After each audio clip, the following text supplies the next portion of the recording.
I walked out of that job with nowhere to go. My boss handed me the check, shook my hand once, and that was it. 3 years of climbing poles and fixing wiring in the freezing Chicago wind, gone in 5 minutes. Budget cuts, he said. I'm 29 years old, and I just became another number on someone's spreadsheet. The worst part wasn't losing the job. It was the phone call I had to make that night. My grandmother picked up on the second ring like she always does. Her voice sounded tired.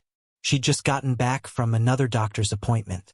More insulin, more test strips, more pills she could barely afford. I told her I'd send money next week like usual. I didn't tell her I had no idea where that money would come from. My sister texted me around midnight. She needed $300 for textbooks. Nursing school doesn't wait for anyone. I stared at my bank account on my phone screen. $472. Rent was due in 6 days. I applied to 19 jobs that week. Electrician positions, construction gigs, anything that needed someone who knew their way around tools. I got 2 callbacks. One offered $12 an hour with no benefits. The other wanted someone with 5 years of commercial experience. I had residential, close but not close enough. Then my phone rang with a number I didn't recognize. A woman's voice, professional and quick. She said her name was Sarah from Premium Staffing Solutions. Said she had a position that might interest me. Live-in care assistant for a private client. Full-time. The pay made me sit up straight. It was almost 3 times what I'd been making, plus free housing and meals. I asked what the catch was. She paused. Then she said the client was particular. That previous assistants hadn't worked out. She didn't say why. I asked how many people had tried before me. She said that wasn't important. What mattered was whether I could start immediately. I said yes before I could think too hard about it. When you're desperate, you don't ask enough questions. You just grab what's in front of you and hope it doesn't fall apart. The next morning, I threw everything I owned into 2 duffel bags. Work boots, jeans, a few shirts, the rosary my grandmother gave me when I turned 18. I drove north out of the city, watching the buildings get smaller in my rearview mirror. The address took me almost an hour outside Chicago, into one of those neighborhoods where the streets have names instead of numbers. The gate was solid iron, maybe 10 feet tall. I pressed the call button and waited. A camera swiveled to look at my car. After a moment, the gate rolled open without anyone saying a word. The driveway curved through old oak trees that must have been there for 100 years. The house sat at the end like something out of a movie. Stone walls, tall windows, everything perfect and cold at the same time. I parked next to a Mercedes that probably cost more than I'd earn in 5 years. A man in a vest met me at the door before I could knock. He looked me over once, then introduced himself as Mr. Whitmore.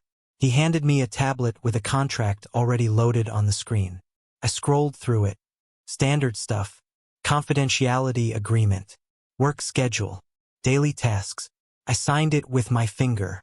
He led me inside without much conversation. The floors were dark wood that echoed with every step. Everything looked expensive and untouched, like a museum where nobody actually lived. He showed me the kitchen, all stainless steel and marble counters. Then a room that used to be a ballroom but was now set up with rehabilitation equipment. Parallel bars, exercise mats, machines I didn't recognize. My room was small but clean. A bed, a desk, a bathroom. Mr. Whitmore handed me a printed schedule. Meals at specific times. Medications every hour. Physical therapy twice a day. He said Miss Victoria had very particular expectations. I asked what that meant. He checked his watch and said he had to leave for an appointment in the city. He'd be back tomorrow. I stood in the hallway holding the schedule, listening to his car drive away. The house was completely silent. I took a breath and walked toward the east wing where he'd said I'd find her. She was sitting in a wheelchair by a wall of windows. The garden outside was frozen, everything gray and brown. She had a journal in her lap, writing something in careful handwriting. She looked younger than I expected. Maybe 33.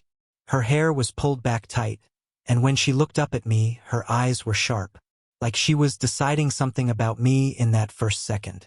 "Another one," she said quietly. Not to me, to herself. Then louder. You must be the latest hire. What's your name? Marcus Hayes, I said. I stayed near the door. I'm ready to start whenever you need me. She laughed, but there was nothing happy in it. Start? Most people don't make it through one day here. Nobody's lasted a full week living with me in this house. Her voice was calm, but I could hear the challenge underneath. She wanted me to react, to make an excuse or ask what she meant. I didn't. I'm here now, I said. What do you need first? She studied me for a long moment. Then she pointed to a glass of water on the table next to her. Bring me that. I walked over and picked it up. As I handed it to her, she knocked it out of my hand with a quick movement.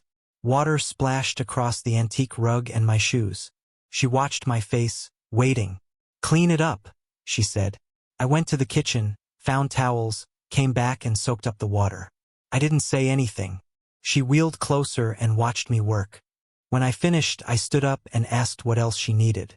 Lunch was next on the schedule. She told me exactly how to make the sandwich, what kind of bread, how thick to slice the tomatoes.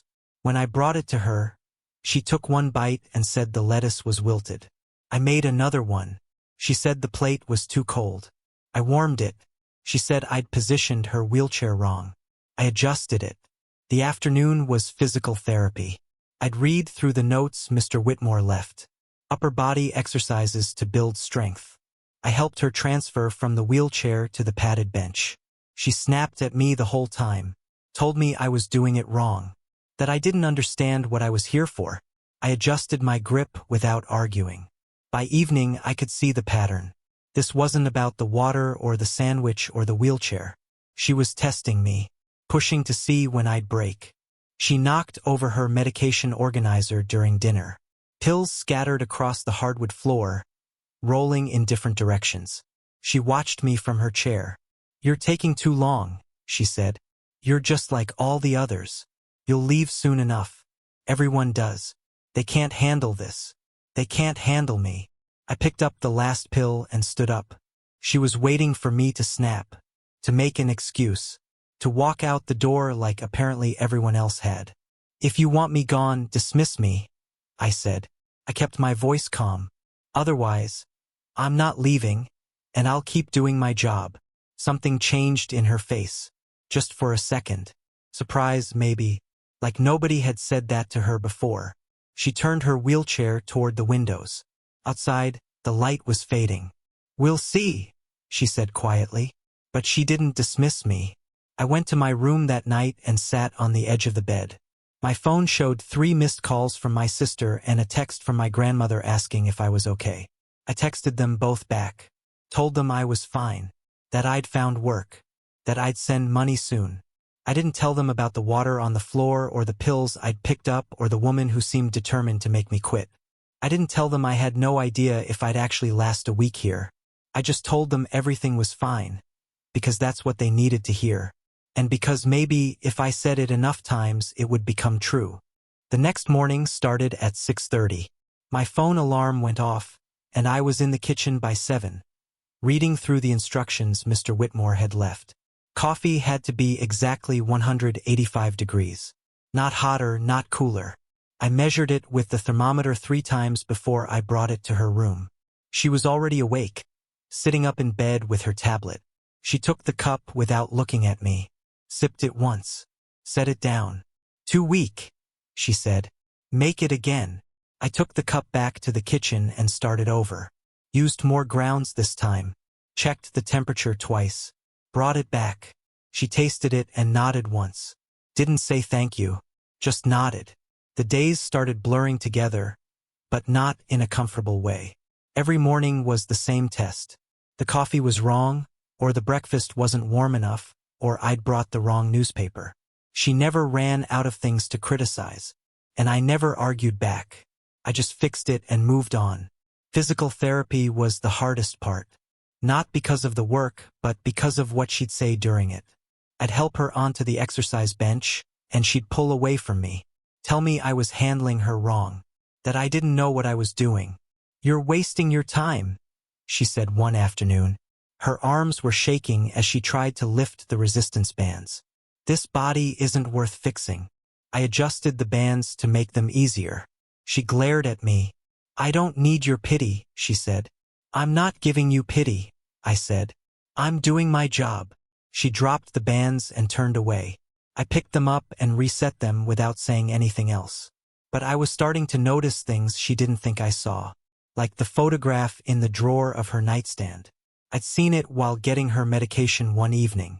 A younger version of her, standing tall in a business suit, smiling with her arm around a man in an expensive watch. They looked happy. The frame had dust on it, like she couldn't bring herself to look at it but couldn't throw it away either. Or the phone calls. They came every few days. I'd hear her voice from down the hallway, always the same conversation. No, she didn't need visitors. No, she was fine. Yes, she'd call if anything changed. Then she'd hang up and stare at the ceiling for a long time. On the fourth day, I was folding towels in the storage room when I heard her talking on the phone. Her voice was different, quieter. I know you're worried, she was saying. But I told you, I don't want people seeing me like this. A pause. Because they'll look at me the way he did. Like I'm broken. Another pause, longer this time. I have to go. The call ended. I waited a few minutes before coming out with the towels. She was by the window again, journal closed in her lap. I started understanding what was happening. This wasn't just a rich person being difficult. This was someone who'd lost everything and was trying to control the only thing she had left, which was keeping people away before they could leave on their own. I'd looked her up on my phone late one night. Victoria Calvel, billionaire tech innovator, built a cybersecurity company from nothing. The articles about her were everywhere until 3 years ago. Then there was the accident. Skiing in Switzerland. A collision on a black diamond run. The headlines said she'd never walk again. After that, the articles stopped. Like she'd just disappeared. One article mentioned her fiancé. They were supposed to get married 6 months after the accident. But he'd left 3 months in. No official statement. He just stopped appearing in photos with her. I thought about my dad. How he left when I was 10. Walked out one morning and never came back. My grandmother raised all 3 of us alone. My mom had passed when I was 6, so it was just grandma. She worked 2 jobs and still made it to every school event. She never complained. Never said it was too hard. She just did it. That's probably why I didn't leave when Victoria tested me. Because I knew what it felt like to be left behind. On the 5th day, something shifted during therapy. She was doing arm exercises, trying to build up the strength she needed since her legs didn't work anymore. But her arms were trembling. Sweat was running down her face. This is pointless, she said. She dropped the weights. They hit the mat with a heavy thud. I'm not getting better. Why bother? I picked up the weights and set them back on the rack. Usually, I'd just reset everything and wait for her to be ready again. But this time, she didn't reach for them. She just sat there, staring at the floor. Why are you still here? She asked. Her voice was so quiet I almost didn't hear it. The others all left by now. I locked the wheels on her wheelchair and crouched down so I was at eye level with her. Because I said I would stay, I said. She looked at me then. Really looked at me, like she was searching for the lie. For the moment when I'd admit I was just putting up with her until something better came along. But I wasn't lying. Everyone leaves eventually, she said. I'm still here, I said. We stayed like that for a moment. Then she looked away, and I stood up and finished putting away the equipment. That night, something changed. Dinner was quiet like usual. She ate at the table while I stood nearby in case she needed anything. But then, after she finished, she didn't will away to her room like she normally did. She stayed there, hands folded in her lap. It happened on a ski slope, she said suddenly. In Switzerland. Some idiot lost control and crashed into me at full speed. I didn't move, didn't interrupt. 1 second I was fine. The next, I woke up in a hospital with tubes everywhere. They told me I'd never walk again. Her voice was steady, but I could hear something underneath it. Something that hurt. Everything fell apart after that. My company. My friends. Him. She meant the fiancé. He stayed for 3 months, she said. Then he said it was too much. That he couldn't watch me like this. I pulled out a chair and sat down across from her. Not because she invited me, but because it felt like the right thing to do. I get it, I said. Waking up and realizing you're not who you were anymore. She tilted her head slightly. What do you mean? I kept it simple. My dad left when I was 10. Just walked out one day. My grandmother raised us. She's been sick for years now. Diabetes. I've been the one keeping everything together for her and my sister. There's no time to fall apart when people are counting on you. Victoria was quiet for a long time. Then she nodded slowly. I pushed everyone away, she said. After he left, my friends tried to visit. My business partners tried to stay in touch. But I couldn't stand the way they looked at me, like I was something broken they had to fix. You're not broken, I said. She laughed, but it wasn't mean this time. Just sad. I'm paralyzed, Marcus. That's pretty much the definition of broken. You're still here, I said. That's not broken. That's strong. She didn't say anything to that. Just looked at me for a long moment. Then she wheeled herself toward her room. At the doorway she stopped. Thank you, she said, so quietly I barely heard it. Then she was gone. I sat there at the table for a while after she left. The house was quiet, but it was a different kind of quiet than before. Less empty, less cold. I thought about my grandmother, about how she'd never given up, even when things got impossible. About how she taught me that showing up every day mattered more than anything else. Maybe that's all Victoria needed. Someone who would show up. Someone who wouldn't leave. I could do that. I'd been doing it my whole life. The alarm went off at 1:30 in the morning. Not my phone alarm. The emergency call button from Victoria's room. I'd been lying in bed reading. Couldn't sleep. The sound cut through the quiet house like a knife. I ran. Didn't think about it. Just moved. Down the hallway, my bare feet silent on the carpet. I pushed through her door without knocking. We'd agreed on that for emergencies. The lamp on her nightstand cast shadows across the room. Victoria was sitting up in bed, both hands gripping the headboard so hard her knuckles were white. Her face was pale. Sweat covered her forehead and neck. Her breathing came in short, sharp gasps. Marcus, she said. My name came out broken. It's happening again. The pain. I'd read about this in her medical files. Nerve pain from the spinal injury. Could hit without warning. The doctors said there was nothing they could do except manage it when it happened. I grabbed the medication from her nightstand drawer, poured water from the pitcher, got a cold cloth from her bathroom. By the time I came back, she was shaking. Her whole body trembled as another wave hit her. I sat on the edge of her bed, careful not to jar her. Here, I said, helping her take the pills. Her hands shook so much that water spilled down her chin. I wiped it away with the cloth. The pain came in waves. She'd tense up, her back arching slightly. Then it would ease for a few seconds and she'd gasp for air. Then it would build again. Each time seemed worse than the last. I kept one hand on her shoulder, light but steady, just so she knew someone was there. I didn't say anything. There was nothing to say that would help. So I just stayed. At one point, maybe 20 minutes in, she said my name again.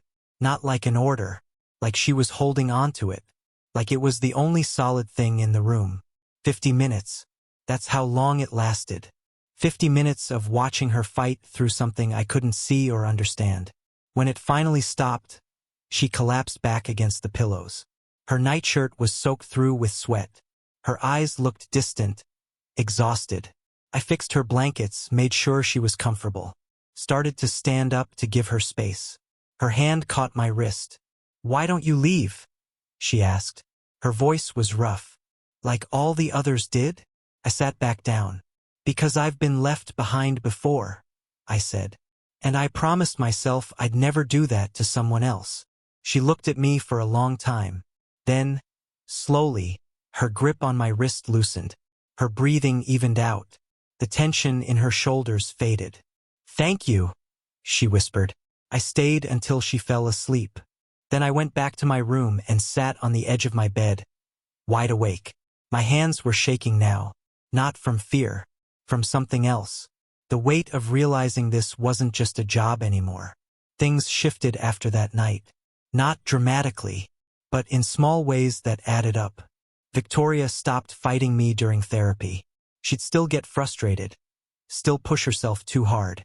But she didn't snap at me anymore. Didn't tell me I was wasting my time. Instead, she'd grit her teeth and push through the exercises, even when I could see how much it hurt. She started asking for help without the sharp edge in her voice. Could you will me to the conservatory? Instead of, take me to the conservatory. Small change, big difference.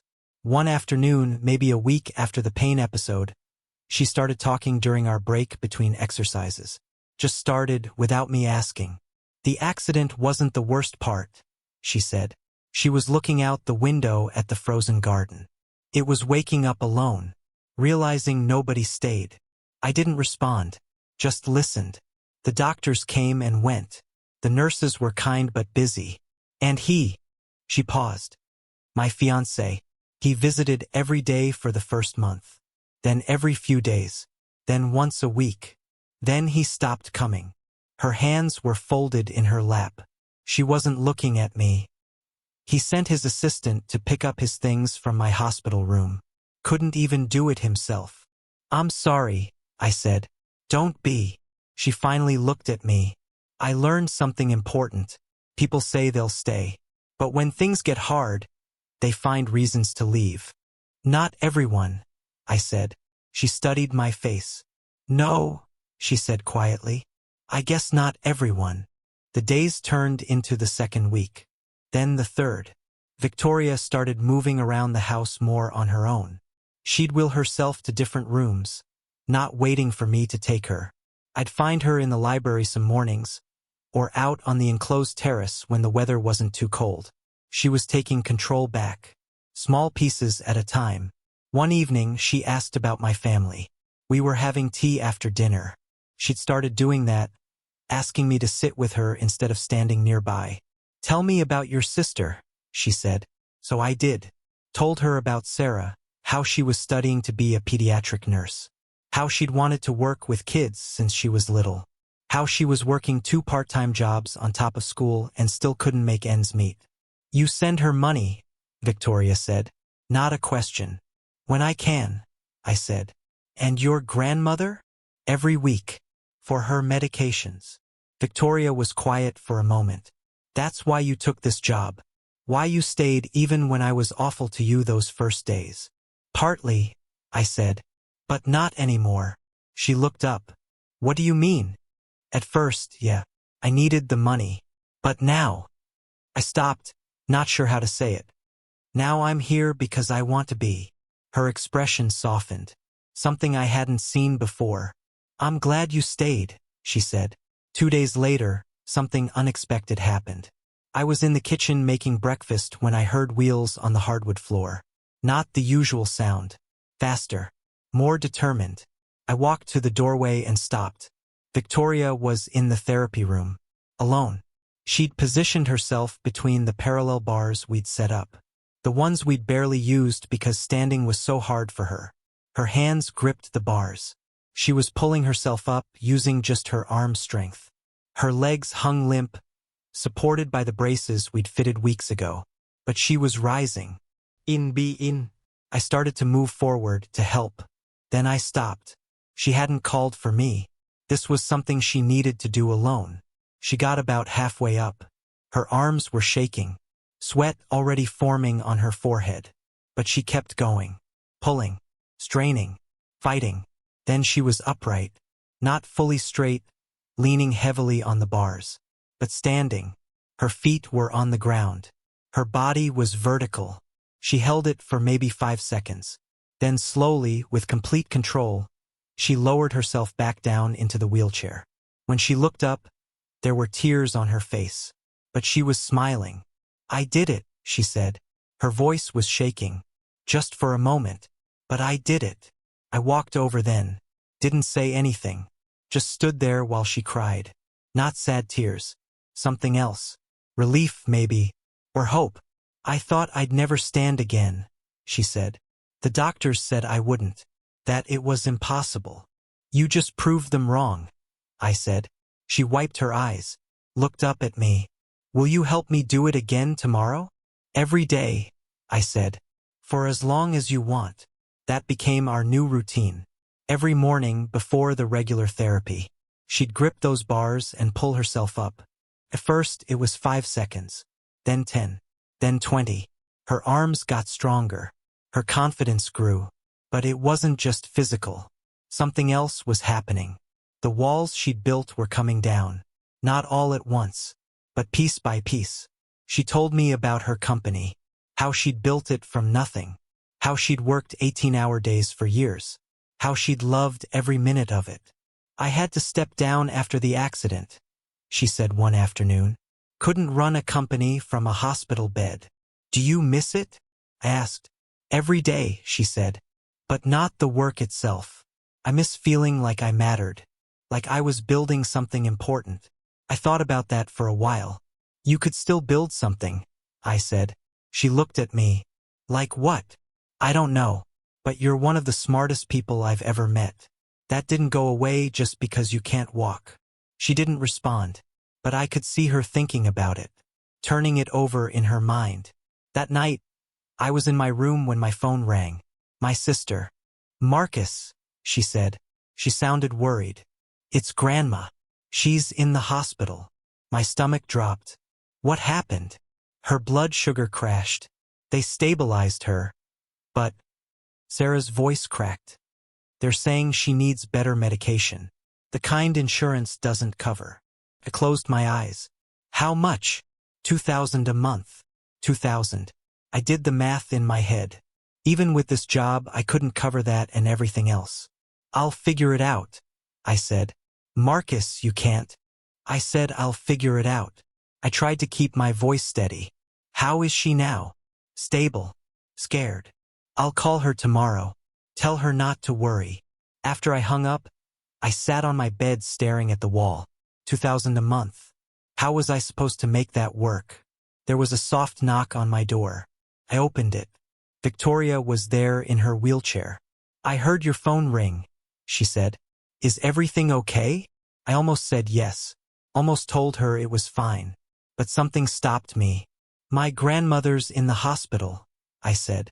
She needs medication we can't afford. Victoria didn't say anything for a moment.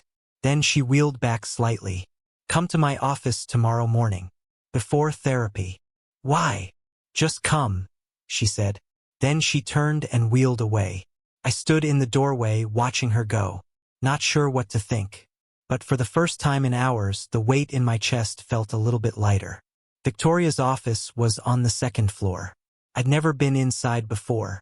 When I knocked the next morning, she called for me to enter. The room was different from the rest of the house. Alive. 3 computer monitors on a massive desk.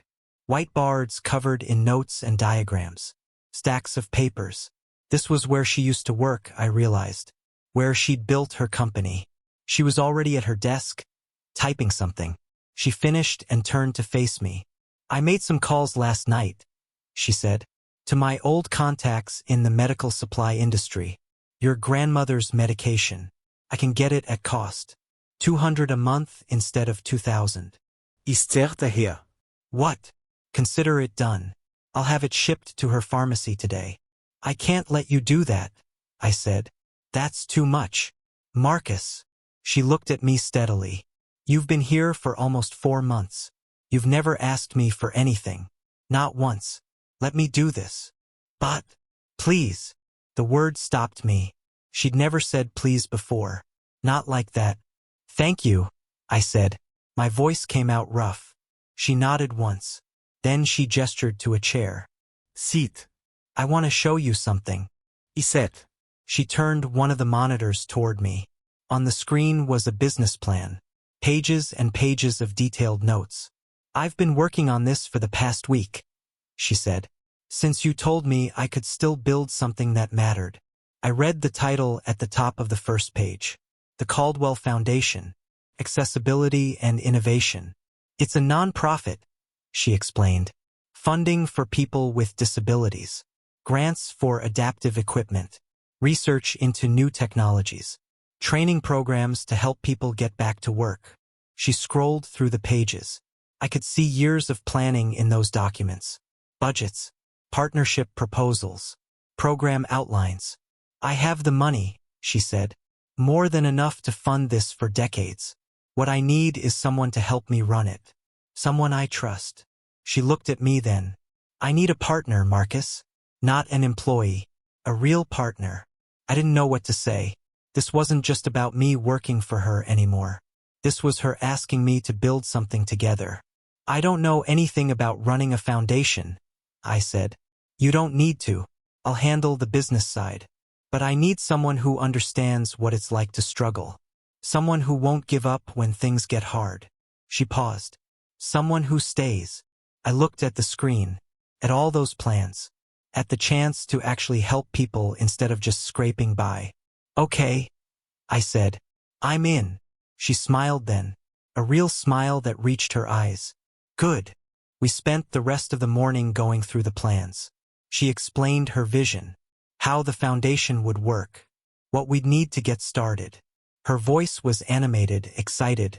This was the Victoria from before the accident, I realized. The one who built a billion-dollar company. She was still in there. That afternoon, during therapy, she stood at the parallel bars for a full minute. The longest yet. When she sat back down, she was breathing hard but grinning. Soon I'll be taking steps, she said. I believe you, I said. That night we had dinner together. Not with me standing nearby. She'd insisted I actually sit at the table with her. Like equals. The contract I signed, I said. It was for 4 months. That's up next week. She set down her fork. I know. So what happens then? She was quiet for a moment. Then she looked at me directly. If I stopped paying you, would you leave? The question hung in the air between us. I thought about the past 4 months. About the water spilled on the floor that first day. About her testing me, pushing me, trying to make me quit.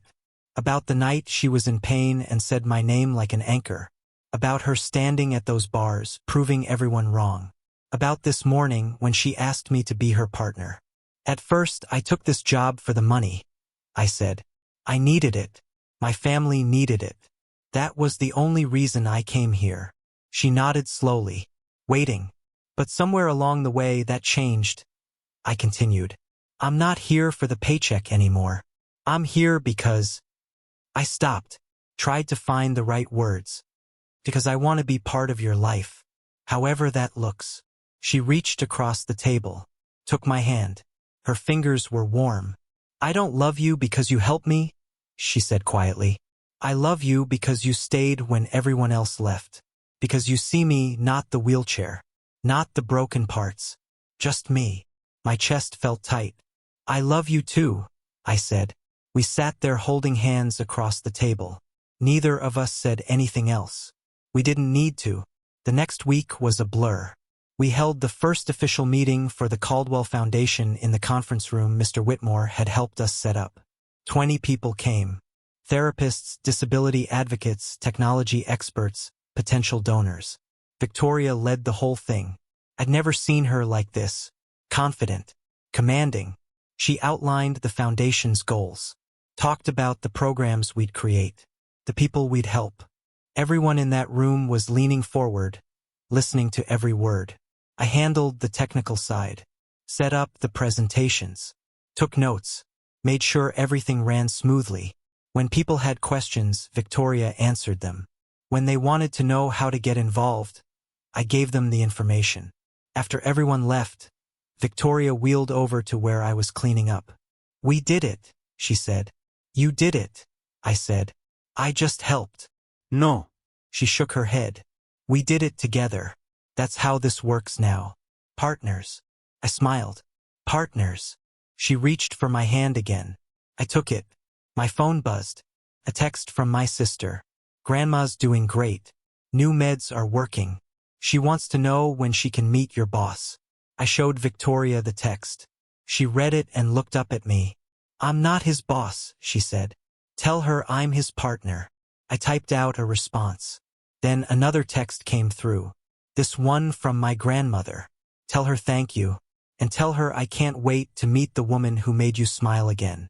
Victoria read it over my shoulder. "You smile now?" she asked. "Yeah," I said. Ido.